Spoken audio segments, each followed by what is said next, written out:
Good morning, everyone. It is Rollie, and thank you so much for joining us today for Chatting with Wisdom. And I'm really super excited about this conversation. So it is called Design Your Destiny. And so I'm here with LJ this morning. And so one of the things, so I'm just going to introduce her to you first. So Design Your Destiny is not only the name of LJ's counseling and well-being business, but the narrative of her own life and the one in which she continues to advocate to other women globally. LJ promotes that women pause, process, and begin their healing journey in order to begin carving out the life they wish for and that they deserve. A motto she quotes often is that hardships can prepare ordinary people for an extraordinary destiny. I love that quote. A theme she has demonstrated to be possible as she rose from copious hardships and unfair hands she was dealt in life to becoming a global success and the patent she wishes she had for herself, revealing that the family cycles can be broken. So welcome. I'm so excited to have you here this morning. Actually, and this evening for you, because it is 10:15 p.m. for you, I guess, and we are just starting our morning. Yes, so for sure. Thank you so much for inviting me on your wonderful show. I'm so happy to be here. It is indeed evening here. I am British, obviously, very British, but I'm currently living in Bangkok, Thailand, where I am continuing my private practice counselling, and I also provide school counselling for lots of wonderful children. So yes, it's really lovely to be here with a very like-minded woman. Beautiful. I am so excited that you're here. And so one of the things that I absolutely love, because this is something that is near and dear to my heart, is that empowering of women and finding ways of us being able to support each other and empower each other in our destiny and making things, allowing ourselves the opportunity to be able to grow. For sure. Yes. When I was thinking of a name for my company, it was as if it landed in my head. And, you'll, any woman in business, you kind of ponder, like, where did that come from? And you really analyze it. And yeah, I just figured that to be in any role, but especially one, as you say, that you're advocating to other women, I deeply believe that you need to be able to resonate. You need to be able to practice what you preach. So it was sort of an afterthought that I was like, design your destiny, because that is what I've done. So yeah, I can really work deeply with women and advocate, knowing that I know what I'm talking about and I can actually tell you it because it's true. You can do it. And it really is that that part of being able to be able to do it, right? Like that connection of like, we can do it, because sometimes we just feel so helpless and powerless in the moment of despair as we are trying to navigate the different things that we are experiencing. And we think at some different points in our lives that we're never going to be able to make it through. We're never going to be able to get out of this hole that we have fallen into for whatever reason, and whatever experience it is that we've had, right? Oh, of course. And as you just said yourself, Rolly, so there's so many different dark holes. Like a dark hole, we all can resonate with that, but it can mean so many different things for so many different women. And, we really care about men too, but it does feel as if women often get a really tough hand. And, even the basic things that we have to deal with, the hormones and, every other pressure that we have and the expectations. But then, you get all these other catastrophes, if you will, that come your way. And, there's abuse, which I talk about quite a lot in my upcoming book, expectations, body image. There's so many things that women are juggling and wanting to be the best mum, still wanting a career. And as you say, when you find yourself in quite a dark space or a dark hole, it's very easy for some of us to advocate it. But when you're in that hole, it can be really difficult to think, but how? Because I have all these things that I'm juggling and I just don't feel strong. But that's where sort of I love sprinkling that self-belief onto other women, because you can. I always say, as long as you've got the air in your lungs and some self-belief, it can be done. You can design your destiny. And it really is true. And it was really interesting. And I love how the universe kind of brings things together. But I had a client earlier this week that I was actually having a conversation with, that one of the things that she was talking about was like, and she didn't use the analogy of a dark hole. She used the analogy of like landing in quicksand. And so, and when we're in that space and like, and you're flailing and it's hard to be able to find that rope that can actually draw you out, or that branch, or whatever it is that it's actually going to be able to help us pull ourselves out, because the more that we struggle on our own, the more challenging it is for us to be able to find a way out. And we just continue to sink and sink. But when we actually just stop and think, okay, what are some of the tools that I've acquired? What are some of the things that I know how to be able to do? And we often talk about the tools in our toolbox. And so over the years, like from the time that we were little, we put tools in our toolbox. Some are effective, some are not so much, but we have tools in our toolbox that allows us to be able to find a way of being able to skillfully design that destiny, right? Absolutely. And I think, as you say, it's quite easy to forget those tools. So, the first 8 years of our life is where we form our blueprint, and, we learn from our caregivers what to do, and unfortunately sometimes what not to do. But as life sometimes kicks you up the derriere, shall we say, them tools do sort of go off into the distance and you can lose them. And it is very hard sometimes to figure out, okay, what tools do I have and what do I need to do? How do I put one step forward? But a real big thing for me, Rollie, is I think self-worth. So to firstly sort of scrape yourself up from that place, or grab the rope, as you just said, it's remembering your self-worth. And, if external people have been sort of stripping that from you, I would never say it's an easy journey. It's a long road, and it can be a long, lonely road, but you have to believe in yourself and tell yourself that you deserve a better life first and foremost. And that is so important. I think that's probably the foundation of us being able to kind of move forward, isn't it? Is that I am enough, I am worthy. There's no one better than me in this moment. And all those different kinds of affirmations that we can actually say to ourselves, that the more that we say, the easier it becomes for us to believe. But it's about being able to change our mindset to being able to have that belief, because like you said, we've been stripped away from that for so long, again, depending on our circumstances, what it is that's happening and what it is that's happened in our life that has allowed those things to manifest in our lives. Yeah, for sure. And I posted on my Instagram, I think it was actually today or yesterday, that there's an accumulation of experiences. So, and we forget that, these are accumulating over the years. It's sort of like being ground down, if you will.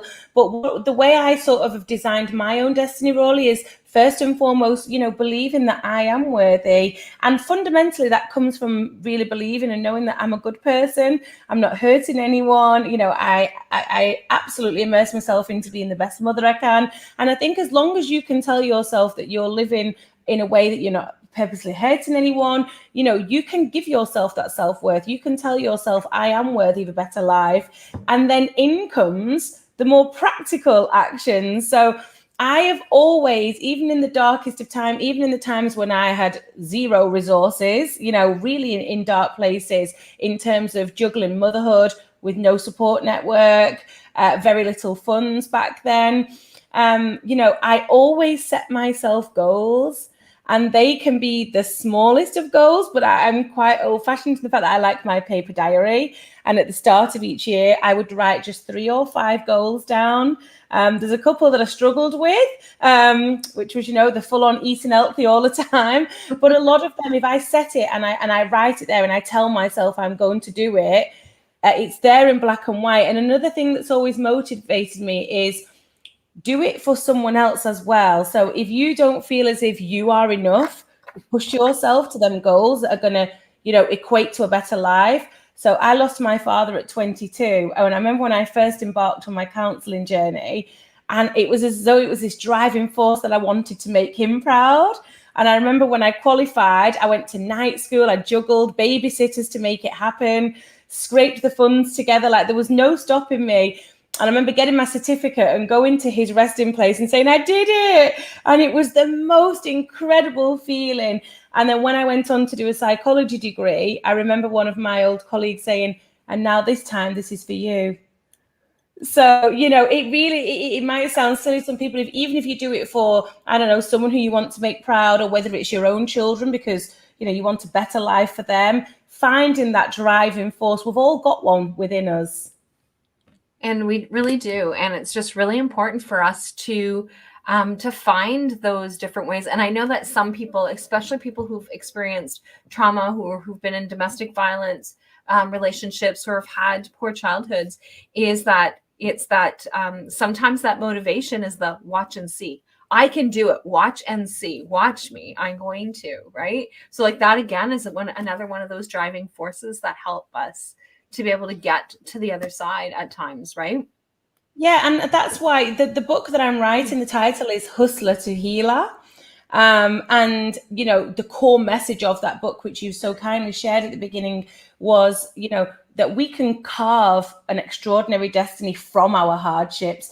And that is where, you know, empowering other women comes in, because I actually really hate the fact that, you know, single mums, for example, are put in a box, or people from, you know, lower social classes are put in a box. There should be no boxes. Let's smash them boxes down, ladies, you know, and set yourself free. Don't let anyone else put you in a box. Another practicality that I have always done, especially in more recent years, is identifying negative factors. So once you've set that self-worth, once you've told yourself, right, I've set my goals, I've recognized I want to do better for myself and my children, or I want to make myself and someone else proud. Identify the negative factors in your life, whether that be a toxic relationship, or even that friend, bless them, they might be a lovely friend, but I think we've all had one who drains your energy. And I always say, you've got this energy cup and you need some for yourself. That's not selfish, but Yeah. we all have a friend who seems to, they've always got a problem going on, and we support them, but it's never ending. And it comes to a point in your life that if you want to thrive and you want to design this destiny, you have to actually, you know, even say that out loud. Is this person good for me? You don't need to cut them off, but you have to make choices and set boundaries. You will never, ever, you know, proceed to your maximum lifestyle if people are weighing you down and you're being drained of your energy. Yes, definitely. And that is just so important for us to be able to be cognizant of, right? So that's the first step, is just being able to create that awareness of what is it that it looks like initially. And then we can actually take the steps forward, because until we recognize what it is that's happening, and that's one of the things that I often hear clients say is like, yeah, well, like I'm here and I know that all these things that I need to be doing. Well, that's the first step. So now it's to take action, and taking those little tiny steps is better than taking no steps. And sometimes I see clients that come back and they're like, okay, well, like now I'm like right back to where I started from. We are never right back where we started from, because we've already moved up to that next tier, right? Oh, absolutely. That's a beautiful way of looking at it. And as we know, all therapists and healers and coaches know, the first step is usually the hardest and the most brave. Like, to even embark on a journey of self-development and to share that with someone is a fantastic step. But, you know, you just hit the nail on the head, as we say in the UK. I don't know if you say that saying. Yes, we do. In America. Yeah. But you hit the nail on the head, Rollie. So once you've set them, let's call them foundations. So I am actively deciding that I am worthy. I might be a single mom. I might have experienced trauma or abuse, various forms of abuse, let's say. I might have had a neglected childhood, or, you know, a partner who controlled me. But now I've broke down that first box and decided that I want better. Now I've set my goals, which is step B. And I've set out what I want to do, and they can be the smallest steps, or they could be going into adult education. We all have to start somewhere. And that's when I believe that just by implementing them positive changes, people, you mentioned before not being able to see when you're in that dark hole, but once you start climbing, beautiful things just do start happening. Positivity breeds positivity. So another one I always think, and tell me what you think, Rollie, is after you have identified the negative factors, you know, toxic relationships, friendships, identify, and you have to be really honest with yourself here, ladies, your self-imposed limitations. So people are quite hearing now the self-sabotage. Yeah. We all do it. Like, even at the minute I'm writing my book, and I truly believe it's a wonderful book, and I've already had one book publishing offer, and it reads so fun, but so much sort of self-help tips in there, even though it's a memoir. But that little voice, who's going to want you? We all have it, we need to be gone with it. We need to really actively work on that little voice that tells us that we can't. And being able to overcome that little voice makes all the difference in the world in terms of like our next step. And so one of the things that, and I'm not sure that you can actually see it, but on my my light that's here, is that I have a quote that I have, and I use that one all the time, because if the plan doesn't work, change the plan, but never the goal, right? So like, you've got that outcome as to what it is that you want it to look like, and you've got this vision, and you've got this idea, and but sometimes we need to take a different path. Sometimes we need to slow it down. Sometimes we need to take it in smaller chunks, because sometimes we try to eat the elephant instead of eating it one bite at a time. And so it's just being able to like take a look at what different aspects can we have. And I know that one of the things that I see often is that sometimes we, and even for myself, sometimes we just need somebody to be able to bounce that off of. So it's like, we can then look at, okay, well, what are the steps? What is it that's going on?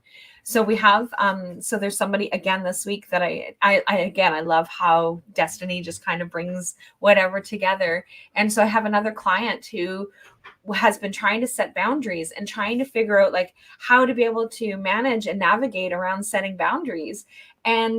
But one of the things that we talked about was, okay, well, what does she want it to look like? So how can she set a boundary if she doesn't know what the outcome is? And when I asked her that question, well, what do you want it to look like? Her response was, I just want it to be less annoying. Okay, well, what does that look like? Right? Oh. So what does that look like? And because you can't make it happen if you're not clear on what it is that you need. Yeah, and when you were speaking, then I was sort of thinking back to when I did my psychology degree, and I went traveling in Bali with my 2 daughters in tow. I'd been a qualified counsellor for some years and was still trying to climb that ladder, but it just really resonated what you said, because even though I was being super proactive, and some people might look and think, wow, she's traveling with the kids in tow and doing a degree. I remember taking my laptop to the beach to do a really important assignment, only because of the time difference, not done it. And this is me really exposing myself here, but something as silly as that, I'm trying to be real here with the ladies, set me back 12 months. Literally, I had to do a whole another 12 months. Now, honestly, did I feel at that point like going, you know what, no way, I am not applying myself for another, knowing that I should have got my degree a year earlier. But that was one of a couple of things where, obviously, as you say, I was thinking like this instead of thinking like that at the time, because I had all these other things going on, some fun being in Bali, but some other, stresses, strains, paying, just all sorts. But I didn't quit. Didn't quit, and this time it wasn't to prove people wrong or, to make my late father proud. It was just because I now know that I can do this. I did the diploma against all odds. I'm the girl who wasn't into education growing up, and I've done it. So once you get to that stage, your confidence grows. Once you're thinking this way instead of like this, as you've just been explaining, it just grows and grows. And it's sort of like there's no stopping you. And, I used to look at people and think, when people would talk about their success journeys, and you never feel as if you're going to get there.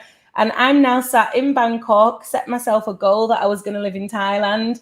And it's happened. And it's sort of like, once you break through one barrier by thinking clearly, as you've just been describing, the other barriers just seem to fall into place. They do. But we all have to start somewhere, and that beginning journey it's the toughest part, isn't it? Because it feels like it's going to take forever. It really is. And sometimes life just happens unexpectedly, and we can just throw our arms up and say, forget it. We're not doing this. We're done. It's finished. Or we can just continue to plug away and figure out, like, how can I navigate? So something as simple as even just getting on today, right? So you and I were communicating back and forth, trying to figure out, okay, well, where's the glitch, what it is that's happening, how come we can't get back on together, and then we were able to navigate it. But one of us could have just said, forget it, like, this is just too difficult. It's like, now we're running out of time, we're already 15 minutes late starting, like, now we might as well just say forget it and not do it at all. But then we wouldn't have been able to have this conversation. Right? Which I hope is going to touch the lives and hearts of other women out there, you know, who want to do better and who can do better. But I do think some of it comes from drive as well. And, you know, that is sort of the $1 million question, isn't it? Like, where does that drive come from? Because we're all built differently. Some people are more ambitious, or, you know, some people, going back to the toxic relationships, you know, you see these beautiful, wonderful women, creative women, funny women, and they stay in these toxic relationships, and that's another one where I'm like, you can do it, you can leave. But I just want to acknowledge that it is easy for other people to say it. You know, you've got all these accumulation of experiences that you have carved into your blueprint since the day you was born, that they're making it hard to not go for that career goal, not move area, not leave the toxic partner. So, you know, it's not to diminish that. I acknowledge that every time I try and empower another female. And it really is important for us to be able to come at it from that different angle, right? So, and it sounds like you and I are definitely on the same page in terms of that empowerment, because I often have clients that will say to me, yeah, but like, I saw so-and-so and they were working with you, and like, they're now here. And yeah, they're now here because that's just where they're supposed to be right now in this moment. And this is where you are right now in this moment. And what are the roadblocks, and not being able to have that comparisonitis, right? So like, being able to compare, what does this person have versus what does this person have, and how come I don't have it? And maybe we're not supposed to have it, right? Maybe that's not what it's supposed to look like. Our journey, maybe that's not the design that we have created, and that we want to be able to get through. And so so it's sometimes challenging for us to be able to have that part of being able to move forward in creating that design. Yeah, and I love what you just said. And this is a saying, I always struggle to remember who said this to me, but I use it often: stay in your own lane. I even teach that to my daughters, like, you know, especially with social media as well. Like, you know, it can be an angel, like right now, or the devil, like looking through this tiny window at other people's lives who are successful, or, you know, they look as if they're in these lovely relationships. One of the things I find myself teaching children, adolescents, and adults in my counseling practice is stay in your own lane. Yep. It's such a simple term. And I personally feel like the more that you do that, the more that you're not focusing on other people or comparing. You call it comparing-itis. I really like that. I'm going to use that. Again, you'll really be, and I can actually promise you this from the bottom of my heart and from my experience in designing my own destiny, you will flourish once you set them goals and get in your lane and focus on you and yours. You know, the handful of people who do matter, you will flourish. You know, the comparison is the devil. It really is. And so it's just so important for us to be able to connect that way. And so, but yeah, so it's just challenging at times. But once we can get past that obstacle, it is like beyond, right? So it is beyond all that we could possibly imagine. And we may run into another obstacle that makes us think, really?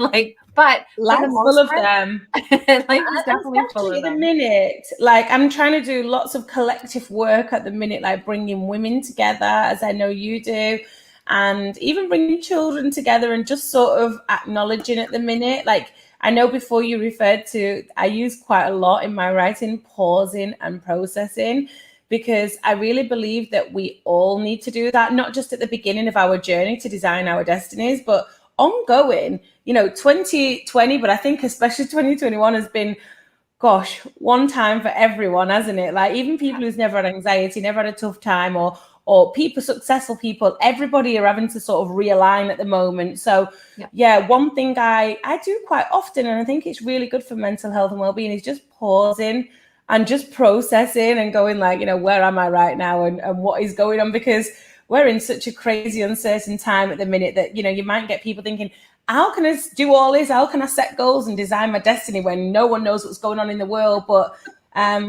yeah, it's a positive thing, focus on the positives and focus on doing you. We can't change what's going on around us a lot of the time. And we can't. And so like just being able to focus on the here and now and what it is that's going on and what we've had, what we've experienced, right? So our own life experiences have provided us with what the skills and the knowledge that we had. And I'm sure that your clients have had, some of your clients have had those same experiences as mine have over the years of, I thought I addressed this particular issue, but now it's coming back up again. And when it's resurfacing, it's just a new part of the journey. It's not because you didn't deal with it. And it's not because you did it wrong. It's just simply, it's a new part of the journey and that new part of the experience of being able to move forward. Yeah, and I think triggers as well. I'm hearing people talking about triggers quite a lot at the moment. And personally, I've felt triggers that I didn't even know were there. I didn't even know there was such things that could trigger me. We've all had to do crazy things at the minute, like navigating other people who are also stressed and depressed. And there's a lot of projection going on at the minute. So I think people are not happy in their own lives, whether they're doing it accidentally or, purposely. If you're unhappy yourself, people often project. So we're all dealing with a lot of stuff at the minute. So difficult people, difficult situations, quarantines, lockdowns, like it's all going on. So yeah, it is a time where we have to pause, process, and I think as well, like it's easy for you and I and other people who work, in this industry to talk about these keywords like triggers and trauma, but we forget sometimes that not everybody actually understands. They sound like simple words, but some people might go, what's a trigger? And, someone spoke to me earlier today and said, this guy, he speaks really loudly and he triggers me because it reminds her of someone else from her childhood. And we forget that, don't we, when we're trying to navigate our way through mental health and design our destiny. We're like, we've not dealt with all these little pockets of things that trigger us. But yeah, these key words, I feel like we need to shout them from the rooftops in order for all the ladies to come together and design their destinies. And it's just so important for us to be able to do that. So I can't believe that we are almost out of time. This is crazy. So what I wanted to do was give you the opportunity to be able to share, how can somebody work with you? Like how do they connect with you? Inside the description of wherever it is that people are hearing this podcast is that they're having access to your links. However, like, tell me a little bit more about how do they work with you? What happens? So at the moment, I'm providing a lot of online counselling, which I don't know about you, but at the beginning of my days, I was like, online? I'm so used to being in the room. People are really, really preferring that now. It's become the way of the world. So it is still providing some beautiful results and connections. I'm sure you'll agree. So yes, as for my website, my Instagram page, which I think I use quite a lot as a platform, even more than Facebook. But I've got all those links. And yeah, just sort of, as I said before, the hardest step is the first step. But what I always say is that anybody who wants to reach out will be, greeted with a very warm and very non-judgmental welcoming. And at the moment, I'm actually doing a free consultation for the whole of November. And that was, again, recognizing this collective stress that we've got going on at the minute. Well, we've had going on for a couple of years.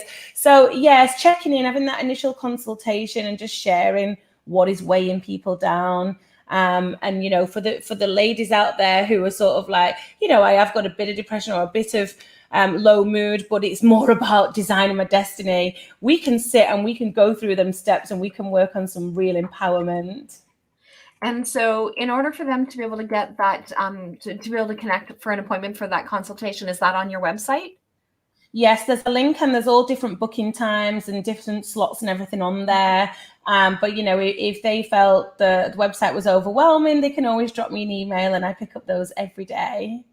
Okay, so inside this live broadcast, I am putting in the links for your website, which, like I said, is also inside the description, but I've also added your email address as well. So just to make things easier, because again, I know that sometimes that is the biggest challenge, is becoming overwhelmed when we're going to search on the web or going into different places and it's like, hey, I don't even know what it is that I'm looking for. So here's the link at your fingertips. And Thank good you morning, so much. Marianne. How are you? And so this is fantastic that we're able to be able to do this. So thank you again for joining me, LJ. It was a pleasure talking to you. And you, one of the things before we came on live, you were talking about how warm it was where you are. We've just had a snow ice storm, which I'm not sure that it is actually finished. So it looks like it's not quite cleared up yet. But well, unfortunately, we have not had what they've had out west. So I'm thankful for that. But you are in the nice warm weather. You know, people think I'm crazy here. Just really quick, because I was in Beijing this time last year. We lived in Beijing for 12 months, and we had the coldest winter. It was minus 60, was it? It was freezing. And I actually said the other day, I'm really missing winter. And everyone's looking at me like, what? You're going to Paradise Islands every 5 weeks, 6 weeks. So yeah, the grass is greener sometimes, but no, I'll carry on living my destiny. Thank you so much for having me. Thank you so much for joining me, and enjoy the rest of your evening. And thanks everyone for watching and listening. And we will tune in again next week with another amazing guest. So thank you again. Bye for now. Take care.